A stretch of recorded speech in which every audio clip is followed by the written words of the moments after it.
today, interestingly, I was simply talking along with Stephanie Elms, one of the coaches that works with me in the Homeschool Alliance, and we were discussing play versus work. And as we were talking, I literally wrote down on my notepad, I need to scope about this right away. I was wondering how many of you feel like you should reward work with play as opposed to playing and then working. Do you have that as a philosophy for yourself personally? Like, I can't eat dessert before dinner. I can't, play on my sewing machine before I get my chores done. My children shouldn't get to go outside unless they've done their math pages. How many people feel that way? Yes, I think this is a hangover from the Protestant work ethic. And it's also a principle that is shared in a lot of contexts. You'll run into it in management programs, in how to organize your work. Yes, do your dishes, then read your book. Right. This is what a lot of us believe is the source of the right to play. Like we don't have a right to enjoy ourselves until we've done the work. Now, we have someone on there saying depends, and I can tell that she's already anticipating where I'm headed here. So this is what I wanted to share because it's a little bit deeper than, oh, screw that, let's just play and, not work. That isn't where I'm going. It's this. A lot of times in our homeschool families, in our families in general, we have so much to do. There are our homeschool objectives. There's the housework to keep up with. There are dishes to wash. There are errands to run. There are leaves to rake. There are all these tasks that never quite feel done, right? It's not like, oh, good, I've achieved the leaf raking for the year. Usually it just drags out over a series of weekends as you're kind of getting through the fall.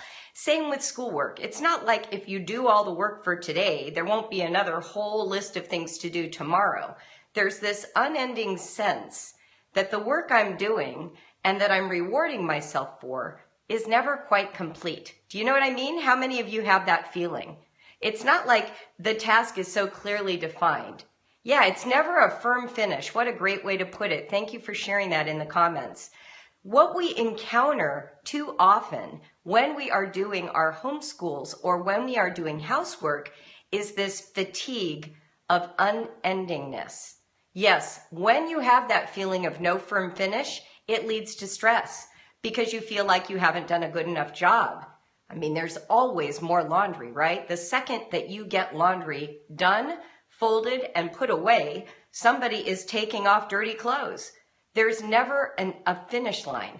I remember someone saying one time, a good friend of mine, in fact, just a little side note, she was one of the originators of the Sunlight curriculum. And way back in the day, she said to me, I don't want to be known at the end of my life as having successfully laundered thousands of loads of clothes. And I thought, that's why it isn't satisfying. Because even if we get all the laundry done, it doesn't actually contribute to our identity, to our sense of well-being. It's just one more thing in the list of things you have to do in order to survive on the planet, in a family, doing your responsible tasks. So one of the reasons that sometimes this notion of hard work followed by play doesn't play out the way we imagine it will is the tasks are unending and they're not very satisfying. Some of them, in fact, are just downright tedious. You can do an effective job of laundry, but that doesn't necessarily build your self-understanding. It's just, wow, I got the stains out. Once you've sort of mastered that whole genre, what else is there to do but repeat the task again and again and again? By the way, I forgot to do my whole little Periscope opening. But if you want to share this broadcast with a friend and you're thinking, oh, this is perfect for her or him, you're going to swipe to the right on iPhone and swipe up on Android and tap the share button. And you can share it on Twitter or with your Periscope followers or on Facebook. And then if you aren't following me yet, tap the little person icon. Then tap my name and you'll see a place to click on follow. Okay, so back to the story here of play versus work. In order to feel good about who you are as a person, you need to experience competency but not just in your work. Work does give you a sense of pride and self-esteem. If I make a really good meal, I feel proud of it, so that helps. But it's also really nice if you feel freedom to participate in something you're interested in and care about, and that can grow your skill set in that arena. So even if, for example, I'm not a great photographer, if I join a group that helps me improve my photography skills, and let's say we have a challenge to take a picture a day, and let's say that picture is going to be posted in a place where people can comment and look at it, over time, my skills will grow. But while I'm doing it, it's a playful activity. It has no bearing on my day-to-day routines or my work or what I'm required to do. But what happens is, while I'm washing those dishes that never go away, I get to think about my next photograph. I get to think about what I'm editing. I get to think about the photos I've been looking at, and how can I approximate that one idea that was so cool to me? My work tasks are imbued with a different sense of purpose when my mind is happily engaged with the memory of or the anticipation of play. I just want to let that sink in for a moment. Play is fuel for work. It's the opposite of how we see it. Let's not see it as a reward for work. It is fuel for work. If your mind can be engaged in things you care about while you're raking the leaves, you will have a much better leaf raking session. When we're dealing with children in particular, we tend to think, oh, they shouldn't get on the computer before they start doing their math pages. But what if they woke up and had a decent breakfast? You know, they have body fuel for whatever's ahead. And what if they had 15, 20 minutes to kind of do what wakes them up? What makes them happy to get out of bed in the morning? Playing with dolls, hopping on and beating a level on their game, playing a card game, painting, doing something creative that stimulates them. And you let them know in advance. We're going to spend the first half hour or 20 minutes in the morning after breakfast. You can do whatever you want. And then we're going to start when the little timer dings with math or with the read aloud time. What you're doing is you're giving them a sense of accomplishment that matters to them before you ask them to give you the hard work that they're not looking forward to, because it's going to require a different level from them. Do you see what I mean? We're trying to create energy for the things that are not as easy or that are tedious or that are unending through engaging the part of us that's satisfied and enlivened first. You would never ask a runner to go out and get on the road without eating breakfast, like as though breakfast would be a reward for running. Now, I typically run on a semi-empty stomach, so maybe that's a terrible analogy, but I'll tell you this. My runs in the afternoon are always better than my runs in the morning. You know why? Because I've eaten 2 meals by then, and I'm all the way awake, and my body is ready to expend energy. When I wake up and run first thing in the morning and I only eat half a banana so my stomach won't get nauseous, I'm not as fast, and I don't have that same energy level. So that's what I'm talking about. We want to fuel our children's imaginations and minds before they are being required to do hard work. And play is the chief way to do that. Now, here's how I can prove to you that this is already true in your own lives. Okay, ready? Because you're already doing it, but I don't know if you're thinking about it this way. How many of you look at your phone first thing in the morning? You're looking at a discussion group, Facebook, Periscope, text messages, Instagram. How many of you? Tell me in the comments. Do you look at your phone before you get your day going? Or do you say to yourself, I'm going to do homeschool and then I'll look at my phone? And there may be some very disciplined people like that. But look at the yeses rolling in. I want you to see that. Yep, chronically. Yes, and I think I shouldn't. Of course you think you shouldn't. While in bed, it even wakes her up. Always. Okay, so that's what your kids want to do. They want to reacquaint themselves with the day through something that brings them a moment of gratification and connection with what fires their minds, fires their imaginations. That's what you do every morning, and it's a tiny little play piece. But you want connection before you start your day. You want something to think about when you're tired and bored.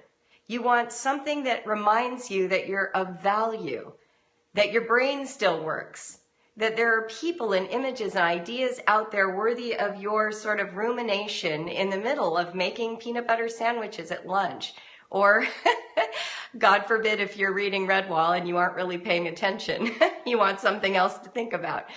Oh, somebody says Minecraft. Right. Like sometimes letting our kids play is actually just reminding them that life is worth living. And if they can spend a few moments re-engaging with the world, reawakening to what they love about being a person in your family, before we engage in the hard work, they can give themselves a little bit better to the work, and then they know what they're looking forward to when it's over. So let's say they spend 15, 20 minutes playing. Somebody says we lack discipline to stop playing. Oh, that's such a great comment. You know, if the play is good enough, I wouldn't stop playing, right? I would let it keep happening. If it's quality, if you see this rich imaginative experience and you see your kids deep diving into whatever they're creating, run with it, you know, wait for the lull and then bring in the next piece. You might make a transition with a meal. I like the recommendation that somebody gave last week. I forget which scope. She said, if you're ready for your child to get off the computer, I think this is when we were talking about reframing it in the positive. If your child needs to get off the computer, you're going to go to the dentist, or it's time to sit down and do math or something like that, you can come over and say, hey, show me what you're doing on the computer before we turn it off. That creates a transitionary moment. The child gets to share with you their pride in what they're working on. You can sit there for a few moments while they're finishing up whatever they're doing and then turn it off together. These are ways to facilitate the play to the work moment. Yes, wait for the lull. That is a way for us to create space for the next thing. But let's reconsider the role of play. Play is not reward only or dessert optional. Play is the work of childhood. And play sets up an emotional capacity to commit to something else, right? So it sounds like you're all getting this. I want to encourage you, like let's say, wait a minute, I know where I'm going. I have one more thing I want to say. If you are in a big family, and you know, many homeschoolers are, and the house is a continual disaster, and you've got meals that aren't getting made, and you have a sense of chaos and a feeling that, oh my gosh, there just isn't this peaceful environment for me, and I'm asking my kids for help and they're saying no, and I'm asking my husband for help and he's saying no, and I'm drowning, okay? If you are having that experience, one of the things that might be going on in your family is that there is a deficit, not just in play, but in a sense of self. If everybody is trying to live up to a, you know, certain level of performance before they can get to do something they like to do, then no one wants to do any of the meaningful work that needs to happen in the family. So what you want to start thinking about is, how do we reset the thermostat in this family so that people have something to give back? Because if you're at a deficit as a 16-year-old, you feel put upon, you feel like being home isn't a fun place to be. School is hard work. I keep being nagged about where my shoes are and why I haven't put away a book. If that's their perpetual state, and you say to that teen, I'm drowning, I need help with dinner, they aren't going to want to help you. But if that teen has been getting out of the house, like Stephanie and I were talking this morning, and she made the comment that her son wants to learn to scuba dive. So if he just gets back from scuba diving and he's had a really satisfying experience, and you say, hey, I need help with dinner, tell me about scuba diving, he's going to come in and help you because he wants to talk about scuba diving and he's feeling good about himself. Part of what we want to create in our families is not operating at a deficit all the time and complaining about how nobody is helping and nobody's doing what they should. If people are having a rich experience of themselves in their own lives, they're more willing to be generous with you. So if everybody is throwing up their hands saying, I hate my life, this house is a mess, this isn't the place I want to be, you're not going to have help. You're going to have everyone like fighting for their little space of the turf. And they're not going to jump up with you and say, I really want, yes, scarcity mindset, Christina says. Exactly. They're going to be clutching to their very small space that gives them a right to be. Does that make sense? Good. I'm glad.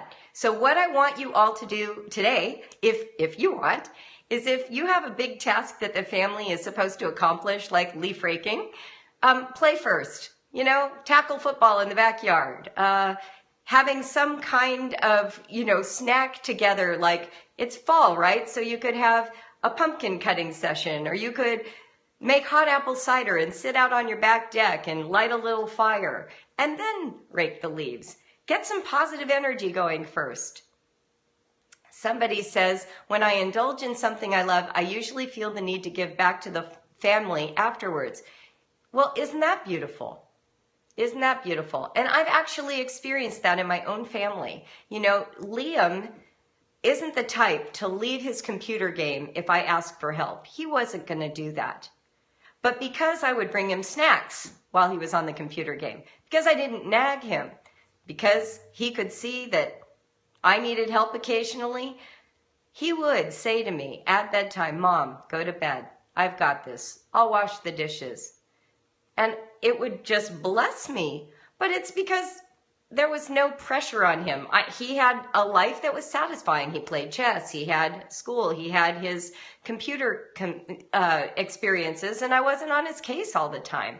There is something about that dynamic that brings about the help and support you're looking for. And it takes time to establish. Not going to happen tomorrow. But if you change your mindset a little bit, make sure we're not operating at a deficit, and put some play around the work, I think you're going to see some transformation.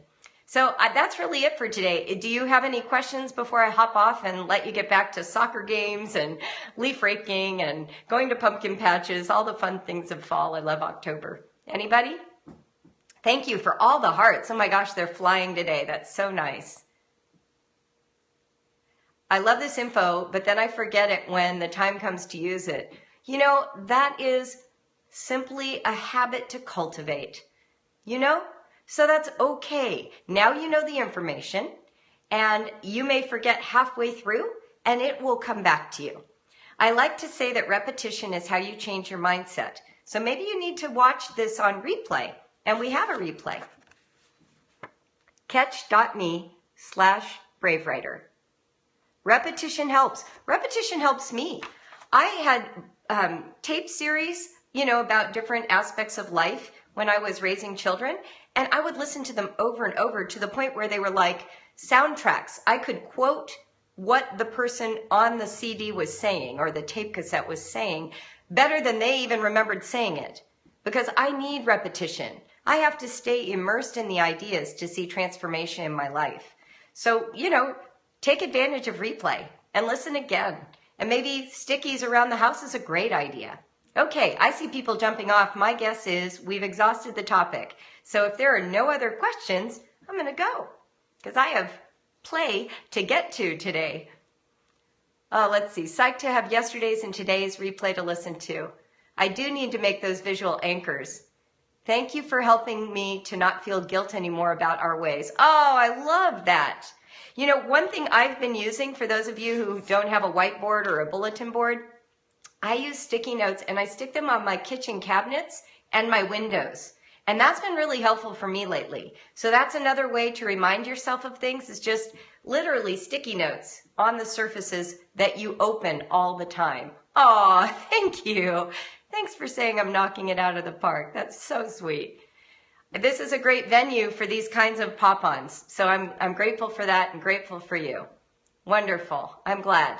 Well, get the word out to your friends. We're already over 1,200 followers on Periscope, and this is all free. You know, I have opportunities for you to join our communities, and I hope that you all will. But in the meantime, this is free, and it's been really, really wonderful hearing your stories and feedback through email, through Twitter, through your blogs, through your communities. So thanks a lot. Okay, everyone, well, I'm going to let you go. I didn't even dress up today. I'm in my morning clothes. But I love you all. And I'm going to just remind you today and every day, live honestly, write bravely. I'm Julie Bogart from BraveWriter.com. I hope you'll check us out. And until the next scope, have a great day.